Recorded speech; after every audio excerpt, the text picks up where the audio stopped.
नमस्कार, प्रणाम। मैं इंजीनियर दीपक कुमार, आप देख रहे हैं PNP public and power news. दोस्तों, हमारे यूट्यूब चैनल पे आप लोग का स्वागत है। आज 2024 लोकसभा चुनाव का जो है पहला चरण 19 अप्रैल को होने वाला है और आज जो है पूरे देश में जो है नॉमिनेशन का लास्ट डेट है। पूरे देश में जो पहले चरण में जो टोटल सीटिंग पे वोट होना है वो 102 सीट पे होने वाला है। तमाम बिहार में 4 लोकसभा सीट पे जो है आज नॉमिनेशन का लास्ट डेट था और तमाम विपक्षी और सत्ताधारी पार्टी ने नॉमिनेशन करने का काम किया, जिसमें औरंगाबाद से जो है बीजेपी कैंडिडेट सुशील कुमार सिंह जी ने जो है नॉमिनेशन किए और आरजेडी से अभय कुशवाहा जो है नॉमिनेशन किए। लेकिन कांग्रेस और आरजेडी में खटपट चल रहा है, क्योंकि कांग्रेस का दावा था कि मुझे औरंगाबाद भी जिला दिया जाए, क्योंकि वहां से बंसावली जो है ये सुनील कुमार जी हैं, जो कि वो पहले भी रह चुके हैं वहाँ औरंगाबाद के सांसद। उनका दावा था कि लालू प्रसाद यादव जी मनमानी कर रहे हैं।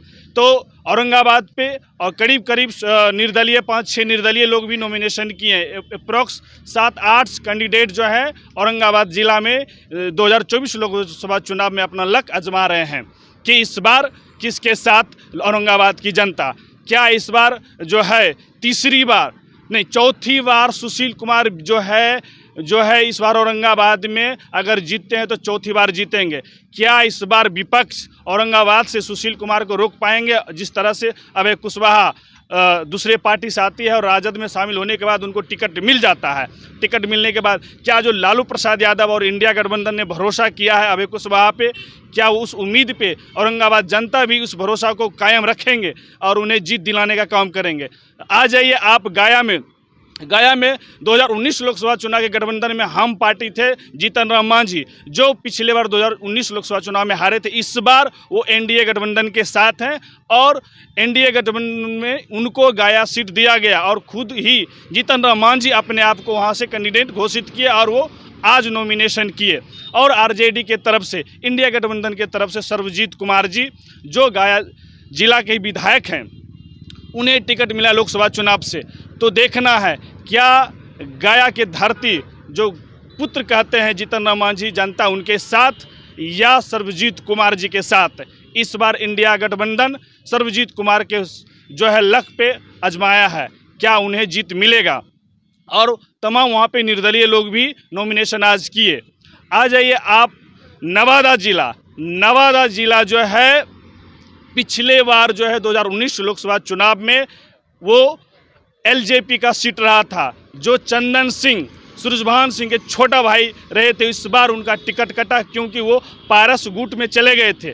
और इस बार नवादा जिला बीजेपी के पास सीट गया और बीजेपी ने विवेक ठाकुर जी को टिकट देने का काम किए। उन पे उन्होंने अपना इस बार लक आजमाने का कोशिश किया नवादा की जनता। लेकिन जिस तरह से गुंजन सिंह एक भोजपुरी स्टार एक्टर है, उन्होंने बेबाक एनडीए गठबंधन के विरोध जाकर निर्दलीय आज नॉमिनेशन करने का किया, जिसमें एक समर्थक में कुछ पत्रकार जो अपने आप को कहता है कि हम बिहार को बदलेंगे, वो भी उसके साथ में समर्थन में थे और बोले कि हम बिहार को बदलने के लिए गुंजन कुमार सिंह के साथ है, क्योंकि ना मेरा इज्जत ये जो है राजनीतिक पार्टी कर रहा है, ना ही देश के किसी भी राज्य में मेरा जो है सम्मान होता है। तो हम लोग इस बार जितने युवा हैं बिहार के, हम लोग एक साथ मिलकर इस बार बिहार में बदलाव लाने का काम करेंगे। इसीलिए गुंजन सिंह जो है एनडीए गठबंधन के खिलाफ जाके जो है उन्होंने नॉमिनेशन करने का काम किया, क्योंकि चिराग जो है गुंजन सिंह से वादा किए थे कि हम आपको नवादा जिला से टिकट देंगे। चिराग एलजेपीआर जो चिराग जी राष्ट्रीय अध्यक्ष हैं वर्तमान अभी एलजेपी के, उन्होंने अरुण कुमार जी जो जहानाबाद के नेता है उनके साथ भी धोखाधड़ी करने का काम किया और उन्होंने भी खुले चैलेंज कर दिया है कि जहानाबाद से हम भी लड़ेंगे। तो देखना है आगे। अब आ जाइए आप जमुई जिला। दोस्तों, जमुई जिला में जो है 2019 लोकसभा चुनाव में जो है जमुई जिला 2 टर्म से जमुई के जो है सांसद चिराग पासवान रह चुके हैं 14 और 19 में। इस बार चिराग जी वहां अपना संसदीय सीट छोड़कर हाजीपुर से लड़ने का मूड बना है। और लेकिन जो गठबंधन एनडीए गठबंधन के पास जो सीट गया तो उसमें चिराग जी के ही सीट में गया है एलजेपी के पास। एलजेपी ने वहां अपने ही चिराग जी अपने रिश्तेदार और अपने जीजाजी अरुण भारती को टिकट दिए, वो आज नॉमिनेशन करने का काम किए। और आरजेडी से अर्चना रविदास जी इंडिया गठबंधन के तरफ से जो है जमुई का कैंडिडेट बनने का काम हुआ है और तमाम वहाँ पे भी निर्दलीय नॉमिनेशन किए हैं। तो आज नॉमिनेशन का लास्ट डेट था और 2 अप्रैल को नॉमिनेशन में जो फाइनल सिलेक्शन होगा उसका जो स्क्रूटनी होगा वो फाइनल किया जाएगा। लेकिन आज नॉमिनेशन का लास्ट डेट था, 27-28 था, होली के वजह से 27 तारीख को बहुत कम नॉमिनेशन हो पाया है। तो तमाम मुद्दे जो है बिहार में इंडिया अपने तरफ से अपना पावर और बहुमत दिखा रहे हैं, एनडीए गठबंधन भी अपने तरफ से जो है तमाम चीज़ें जो है अपना ताकत दिखा रहा है। लेकिन जिस तरह से इंडिया गठबंधन में भी चल रहा है सीट शेयरिंग के लेकर, और उसी तरह विपक्ष का ये भी प्रहार है एनडीए गठबंधन पे कि एनडीए ने 17 सीट में, खासकर बीजेपी ने 17 सीट बीजेपी के पास किया और बीजेपी ने 17 सीट में 10 सीट जो है स्वर्ण जाति को देने का काम किया, मतलब फॉरवर्ड को।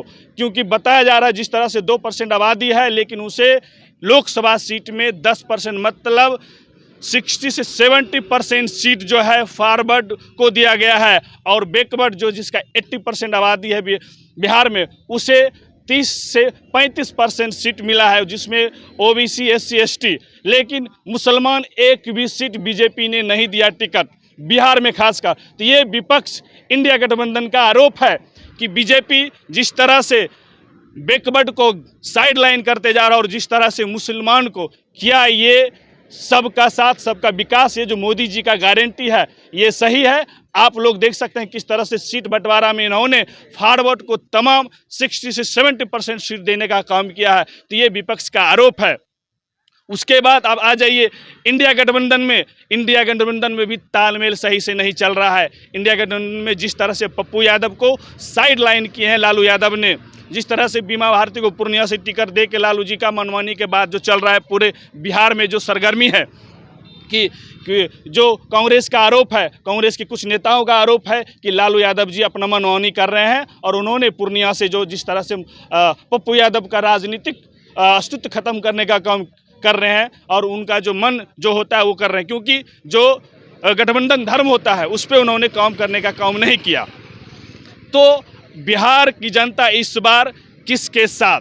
2024 लोकसभा चुनाव का पहला चरण जो है 19 अप्रैल को होने वाला है।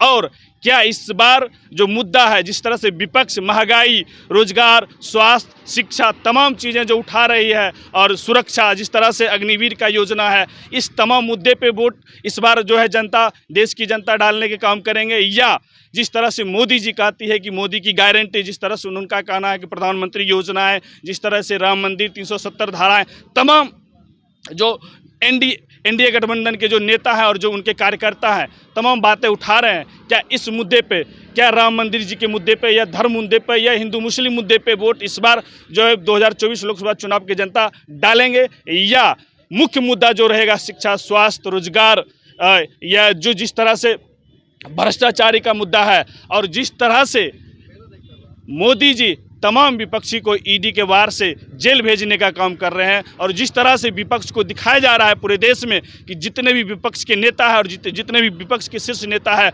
वो भ्रष्टाचार में लिप्त है। तो क्या ये जो बात और ये जो मुद्दा है मोदी जी का, ये जो प्रहार है जनता पे हावी करेगा और ये डाइवर्ट हो जाएगा वोट में? या विपक्ष अपने मुद्दे के साथ कि जो मोदी जी है ईडी के बल पे विपक्ष को झूठ और गलत तरीके से फंसाने का काम कर रहे हैं? तो इस तमाम बातों को देखा जाएगा। 2024 का जो फर्स्ट चरण का जो इलेक्शन है नज़दीक है और बिहार की जनता खासकर किस मुद्दे पे, क्योंकि बिहार की जनता 2 बार मोदी जी को फुल बहुमत के साथ इस 40 में से 39 और 2014 में 40 में से उन्होंने 32 सीट देने का काम किए थे। क्या सवाल होगा बिहार की जनता जो 7 करोड़ जो वोटर हैं उनका सवाल होगा, क्या वो किस मुद्दे पे इस बार मोदी से जो वर्तमान प्रधानमंत्री हैं भारत, क्या उन पे सवाल करेंगे?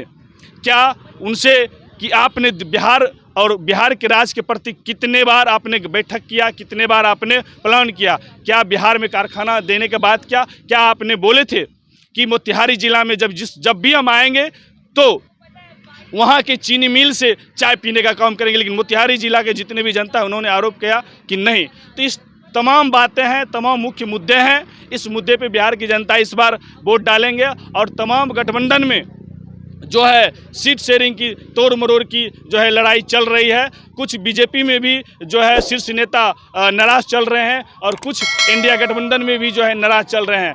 तो इस तमाम बातों पे आप लोग गौर रखिए। और अगर आप देख रहे हैं फेसबुक पेज पे PNP public and power news, तो दोस्तों पेज को फॉलो करिए, लाइक करिए। अगर यूट्यूब चैनल पे देख रहे हैं तो सब्सक्राइब करिए, लाइक करिए और बेल आइकन को जरूर टच करिए। धन्यवाद दोस्तों।